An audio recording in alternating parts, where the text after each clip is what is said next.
आप देख रहे हैं अपना बिहार और आपके साथ मैं हूं विवेक। निकाय चुनाव पर कोर्ट की रोक के बाद बिहार की सियासत गर्म हो गई। रोक के लिए जेडीयू ने बीजेपी पर आरक्षण विरोधी होने का आरोप लगाया और साथ ही साजिश रचने की बात कही। पूरे राज्य में पोल खोल अभियान चलाया। बीजेपी ने जेडीयू पर पलटवार किया है। अब 17 अक्टूबर को बीजेपी धरना देगी। आप लोग बैठ जाइए। गुरुवार को जेडीयू नेताओं और कार्यकर्ताओं ने पटना सहित सभी जिला मुख्यालयों पर धरना प्रदर्शन किया। प्रदर्शन को नाम दिया गया पोल खोल।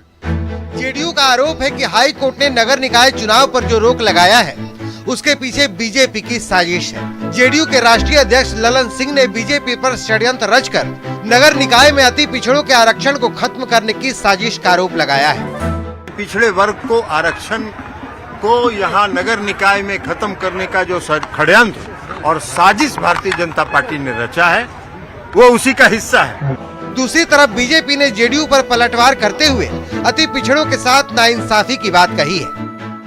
1990 में जब लालू जी और नीतीश जी की जोड़ी एक साथ थी, उस समय भी पंचायतों में नहीं दिया गया था आरक्षण, और वही काम आज फिलहाल नगर निकाय के साथ किया जा रहा है। अति पिछड़ों को लेकर बीजेपी और जेडीयू के बीच चल रही सियासी जंग में आरजेडी भी कूद पड़ी है। आरजेडी नेता और राज्य के डिप्टी सीएम तेजस्वी यादव ने बीजेपी पर भ्रम फैलाने का आरोप लगाया है। अगर हम आरक्षण हम नहीं चाहते तो हम चुनाव नहीं करा दिए होते। हम काहे सुप्रीम कोर्ट गए और सुप्रीम कोर्ट में बड़े बड़े वकीलों को हमने खड़ा किया है वहाँ हमारी सरकार ने। जेडीयू के राष्ट्रीय अध्यक्ष ललन सिंह ने तो यहाँ तक दावा कर दिया कि बीजेपी अति पिछड़ों के बीच जो भ्रम फैलाना चाहती है उसमें वो कभी सफल नहीं होगी, क्योंकि अति पिछड़ा वर्ग के लोग नीतीश के इशारे पर ही वोट करते हैं। अति पिछड़े वर्ग के लोग किसी की तरफ नहीं देखते हैं, नीतीश कुमार जी के आंख का इशारा देखते हैं, और जिधर नीतीश कुमार जी आंख का इशारा करते हैं उधर वो 7 बजे लाइन लगा के अपना वोट दे के काम पर चले जाते हैं। दरअसल निकाय चुनाव रद्द होने के बाद बीजेपी और जेडीयू के बीच चल रही ये सियासी न्यूरा कुश्ती अति पिछड़ा वोट बैंक को लेकर ही है। दरअसल नगर निकाय चुनाव पर रोक से जेडीयू को बड़ा मौका मिल गया। जेडीयू ने बीजेपी पर साजिश करने का आरोप लगाया, पिछड़ों के साथ छल करने का आरोप लगाया। जेडीयू के आरोपों पर बीजेपी ने पलटवार किया, बिना तैयारी निकाय चुनाव कराने का आरोप लगाया, पिछड़ों को वोट बैंक की तरह इस्तेमाल करने का आरोप लगाया। न्यूज 18 के लिए पटना से आनंद अमृतराज के साथ रवि एस नारायण और शैलेंद्र कुमार की रिपोर्ट। 21 एजेंडों पर कैबिनेट की मुहर लगी है। ये बड़ी खबर हम आपको बता रहे हैं। कैबिनेट की क्या फैसले आए हैं। 21 एजेंडों पर मुहर लगी है और कर्मचारियों का जो महंगाई भत्ता है वो 4% बढ़ा है। 34 की जगह अब 38% डीए हो चुका है। 96 प्रखंड सूखाग्रस्त घोषित किए गए हैं। इसके अलावा 11 जिलों के 96 प्रखंड सूखाग्रस्त घोषित किए गए और सूखाग्रस्त इलाकों के लिए 500 करोड़ आवंटित किया गया है। आकस्मिकता निधि से 500 करोड़ आवंटित किया गया और जो प्रभावित परिवार हैं उन्हें सहायता मिलेगी और सहायता राशि होगी 3500 रुपए की। तो 3500 रुपए प्रति परिवार को सहायता दी जाएगी। मद्य निषेध विभाग में 905 पद सृजित किए गए हैं। यह बिहार कैबिनेट का बड़ा फैसला हम आपको बता रहे हैं, जो महंगाई भत्ते से शुरू होता है और 34 की जगह 38% डीए हुआ। इसके अलावा 96 प्रखंड सूखाग्रस्त घोषित किए गए हैं और इससे जो प्रभावित परिवार हैं उन्हें कितनी राशि दी जाएगी, सहायता राशि, ये सारी चीजें हम आपको बता रहे हैं। जो प्रभावित जो परिवार हैं उन्हें 3500 रुपए प्रति परिवार सहायता राशि दी जाएगी। गोपालगंज में उपचुनाव को लेकर आरजेडी प्रत्याशी मोहन प्रसाद गुप्ता ने नामांकन किया, लेकिन पहले बीएसपी से साधु यादव की पत्नी इंदिरा यादव ने नॉमिनेशन किया और अब एआईएमआईएम ने प्रत्याशी का ऐलान कर महागठबंधन की मुश्किल बढ़ा दी।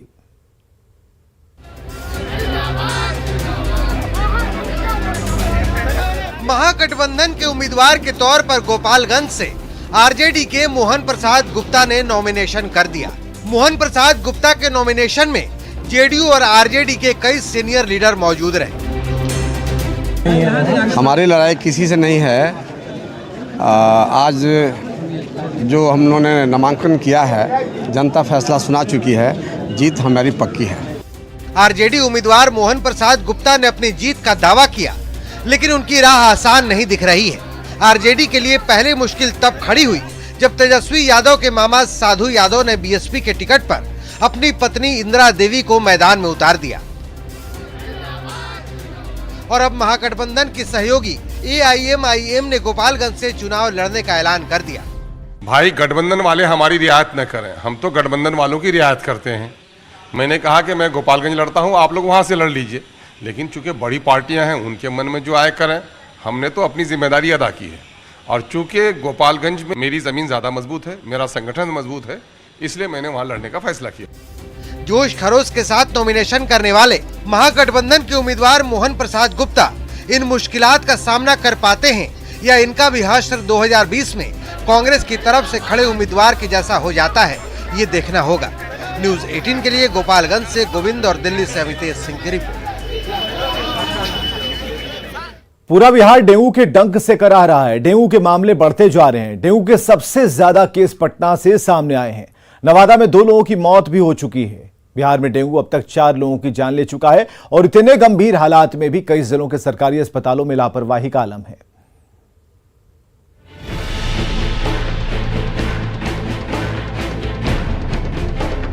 बिहार में डेंगू तेजी से पांव पसार रहा है। प्रदेश के कई शहर में डेंगू का कहर देखने को मिल रहा है। राज्य में करीब 4000 लोग डेंगू से बीमार हैं। लोगों में दहशत की स्थिति है। मुंगेर, बेगूसराय, नवादा, लखीसराय, सिवान, मुजफ्फरपुर, कैमूर, कटिहार, खगड़िया हो या फिर सारण जिला, हर जगह डेंगू से लोग परेशान हैं और स्वास्थ्य महकमा है कि सुधरने का नाम नहीं ले रहा है। राजधानी पटना के गर्दनी बाग अस्पताल की तस्वीरें बता रही हैं कि लोग कितने डरे हुए हैं। स्वास्थ्य कर्मी मच्छरदानी में हैं। ड्यूटी जारी है लेकिन मच्छरदानी लगाकर। अस्पताल के आसपास कचरा डंपिंग यार्ड है, जिससे यहाँ ड्यूटी करने वाले कर्मचारी दहशत में हैं। मरीजों की हालत कैसी हो सकती है, सोचना मुश्किल नहीं है। बेगूसराय सदर अस्पताल में डेंगू वार्ड में 10 बेड की व्यवस्था की गई है। 9 बेड तो अभी से ही फुल हो चुके हैं। जो लोग यहाँ भर्ती हैं भी, उन्हें दवा बाहर से मंगवानी पड़ रही है, ऐसा आरोप है। इलाज चल रही है, मगर बाहरों से दवा मंगा खा रहे हैं। बाहर से भी दवा लाना पड़ता है। हाँ। क्या कहते हैं डॉक्टर? मतलब जो यहाँ दे रहा है, पानी सुइया दे रहा है, बाहरों से भी नहीं होता है। डेंगू के बढ़ते मामलों के बाद जहानाबाद में फिर से डेंगू वार्ड बना तो दिया गया है, लेकिन सच तो ये है कि वहाँ सिर्फ बोर्ड ही डेंगू वार्ड का लगा है। बाकी मरीज दूसरी बीमारियों या ऑपरेशन के लिए भर्ती हैं। गुरुवार की शाम तक डेंगू के 2 मरीज सदर अस्पताल जहानाबाद पहुंचे थे। अच्छा, तो यहाँ कोई वार्ड स्पेशल नहीं है डेंगू का? कुछ नहीं है सर, कोई आती नहीं है। बस देखिए बेड का भी हालत। रुक जाइए, उनको बोलने दे। नहीं, कोई देखने वाले नहीं है। छपरा में अब तक डेंगू के 20 से अधिक मामले सामने आ चुके हैं, जबकि एक व्यक्ति की मौत भी हो चुकी है। यहाँ के सरकारी अस्पताल में डेंगू वार्ड के नाम पर एक कमरे में 3 बेड लगा दिए गए हैं, जहाँ मरीज भर्ती हैं। पूर्णिया की स्थिति तो ये है कि जिला मेडिकल अस्पताल कॉलेज में डेंगू की जांच के लिए किट की व्यवस्था तो है, लेकिन एलिजा टेस्ट कराने के लिए मरीजों के बाहर के पैथोलॉजी पर ही निर्भर रहना पड़ता है। अरवल जिले में डेंगू के मरीजों के अस्पताल पहुंचने का सिलसिला शुरू होते ही अस्पताल में 30 बेड का डेंगू वार्ड बनाने का निर्देश जारी कर दिया गया है। ब्लड बैंकों को भी अलर्ट कर दिया गया है, ऐसा दावा विभाग कर रहा है। लेकिन न्यूज 18 के कैमरे में अस्पताल परिसर में जल जमाव की तस्वीरें और वार्ड में लटका हुआ ताला ही कैद हुआ। डेंगू से बिहार में 4 लोगों की मौत हो चुकी है। नवादा में 2, बेगूसराय में 1, जबकि 1 मरीज की मौत छपरा में हो चुकी है। लेकिन तस्वीरें स्वास्थ्य विभाग की लापरवाही को ही उजागर कर रही हैं। Bureau report, news 18 network. Bihar में डेंगू के मरीजों की संख्या में बेतहाशा वृद्धि के बाद राज्य स्वास्थ्य समिति में कॉल सेंटर स्थापित किए गए हैं। कॉल सेंटर में 104 नंबर पर कॉल करने पर डेंगू के उपचार से लेकर बचाव तक की जानकारियां दी जा रही हैं। राज्य स्वास्थ्य समिति के एडी संजय सिंह की माने तो कॉल सेंटर में 24 घंटे कर्मियों के अलावा डॉक्टर भी उपलब्ध रहते हैं। राज्य स्वास्थ्य समिति के कॉल सेंटर का जायजा लिया रजनीश कुमार ने।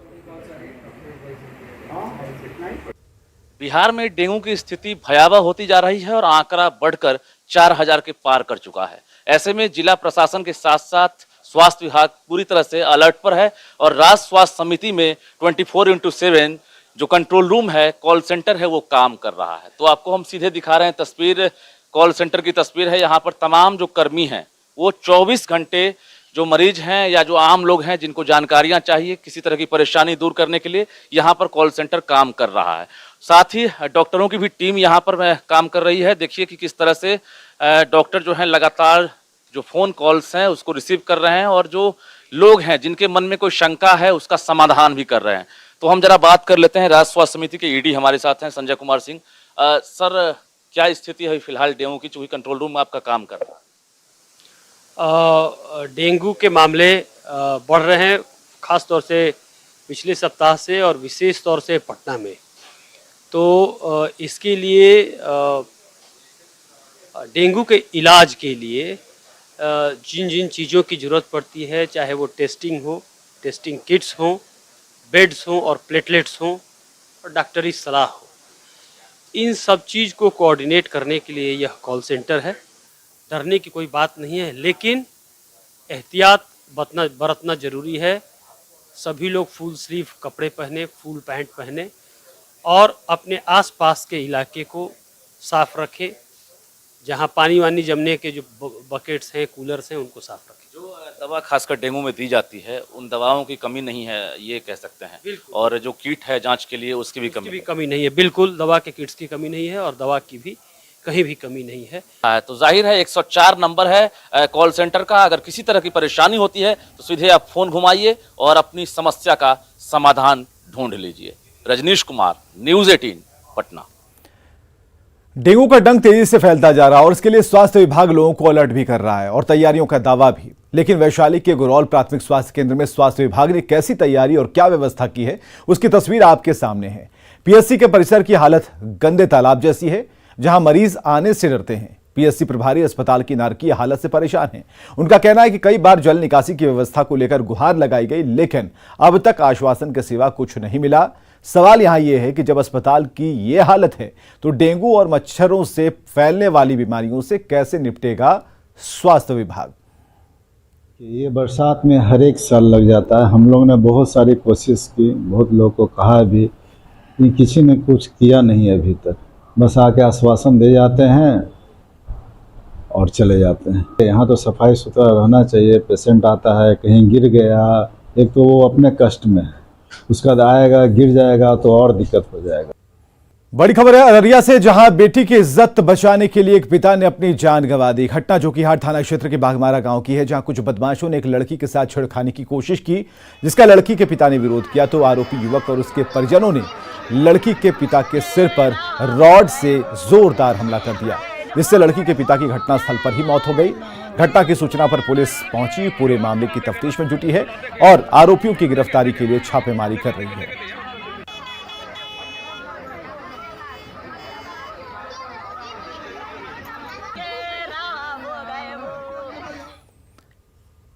बिहार में शराबबंदी है। बिहार सरकार के कर्मचारियों ने भी शराब नहीं पीने की शपथ ली है, लेकिन जो तस्वीर हम आपको दिखा रहे हैं वो न सिर्फ शराबबंदी की पोल खोलती है, बल्कि दफ्तर को कैसे कर्मचारियों ने मैखाना बनाकर रखा है इसकी भी बानगी पेश करती है। बेगूसराय के बछवाड़ा प्रखंड कार्यालय में एक नाजिर अजित कुमार ऑफिस में शराब पी रहा था, कबाब की पार्टी चला रहा था। सोशल मीडिया पर यह अब तेजी से वायरल हो रहा है और यह तस्वीर आप देखिए कि कैसे दफ्तर में बैठा कर्मचारी टेबल पर ग्लास में शराब डाल रहा है। वीडियो के सामने आने के बाद डीएम ने जांच के आदेश दिए हैं। कहा है कि रिपोर्ट आने पर दोषियों के खिलाफ कड़ी से कड़ी कार्रवाई की जाएगी। वीडियो के में जो तथ्य दिख रहे हैं उसके आलोक में अपर समन्वयक महोदय के स्तर पर जांच कराने के लिए एक टीम बनाई गई और जांच के फलाफल में जैसे रिपोर्ट आएगी, अगर दोषी पाए जाएंगे तो उन पर जो भी विधि सम्मत कार्रवाई है, जो हम चाहे आपका जो डिपार्टमेंटल प्रोसीडिंग्स हो या जो मद्य निषेध के तहत कार्रवाई करनी है उस पर कार्रवाई हो। आपकी सेवा में तत्पर पटना पुलिस के कारनामे कमाल के हैं। अपराधियों के खिलाफ कार्रवाई में कभी हथियार धोखा दे जाता, कभी पुलिस की गाड़ी बेवफाई कर जाती है। और तस्वीरें राजधानी पटना से हम आपको दिखा रहे हैं, जहां जक्कनपुर थाना पुलिस 5 आरोपियों को हाजत से लेकर कोर्ट जा रही थी। थाने से महज 15 मीटर दूर ही चली थी कि जिप्सी का तेल खत्म हो गया। बीच सड़क पर पुलिस की गाड़ी बिदक कर बैठ गई और इसके बाद जवानों ने गाड़ी को धक्का लगाकर सड़क के किनारे खड़ा किया। इस दौरान पुलिसकर्मियों के चेहरे पर हवाई उड़ती रही। पूछे जाने पर अधिकारी झुंझलाते रहे। गाड़ी में तेल खत्म होने की बात को झुठलाने के लिए पुलिस वाले गाड़ी में खराबी की बात करते रहे, लेकिन तब तक पटना पुलिस की पोल खुल चुकी थी।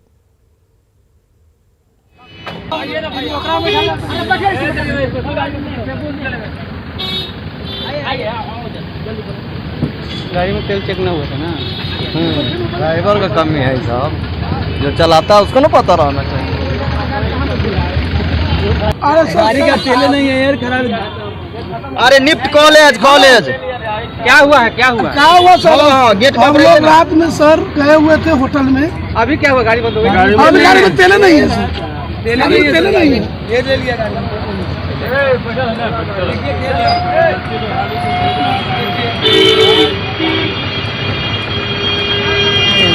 संभवतः जो है तेल खत्म हो गई थी, है ना, जिसके वजह से गाड़ी रुकी थी, ऐसा कुछ। अभी भी आकस्मिक घटना हो सकेगी, कैदी उसमें सवार तेल खत्म हो जाने के बाद। नहीं, हाँ तेल खत्म होने के बाद हाँ फिर दूसरी गाड़ी गई तो चला गया।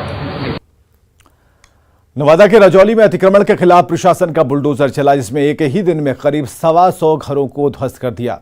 रजौली के हरदिया पंचायत में सिंचाई विभाग की जमीन पर करीब 30 साल से लोग अवैध कब्जा कर घर बनाकर रह रहे थे।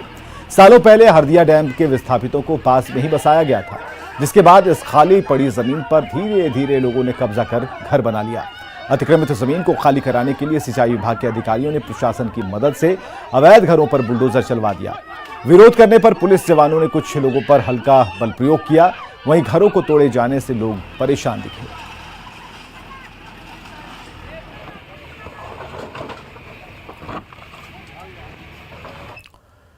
पूर्णिया में एक निजी नर्सिंग होम में नवजात की मौत के बाद परिजनों ने जमकर बवाल किया। गुस्साए लोगों ने अस्पताल में तोड़फोड़ की। लाइन बाजार स्थित एक निजी नर्सिंग होम में 3 दिन पहले ऑपरेशन से एक बच्ची का जन्म हुआ था। जन्म के बाद डॉक्टरों ने उसे एसएनसीयू में भर्ती किया, क्योंकि बच्ची का जन्म समय से पहले हुआ था। परिजनों का आरोप है कि इलाज में डॉक्टरों की लापरवाही ने बच्ची की जान ले ली और घटना के बाद खजांची हाट थाना पुलिस ने मौके पर पहुंचकर लोगों को शांत कराया।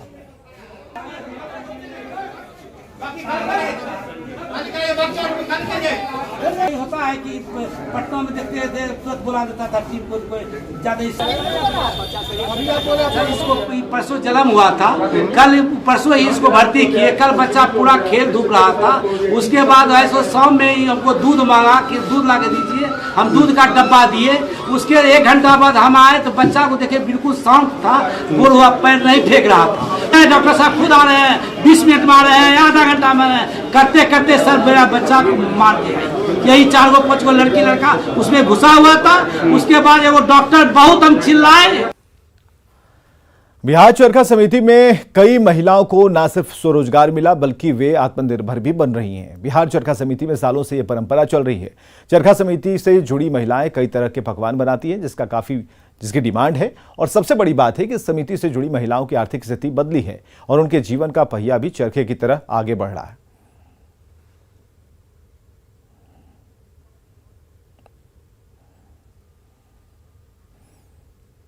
आगे देखिए जोहार झारखंड।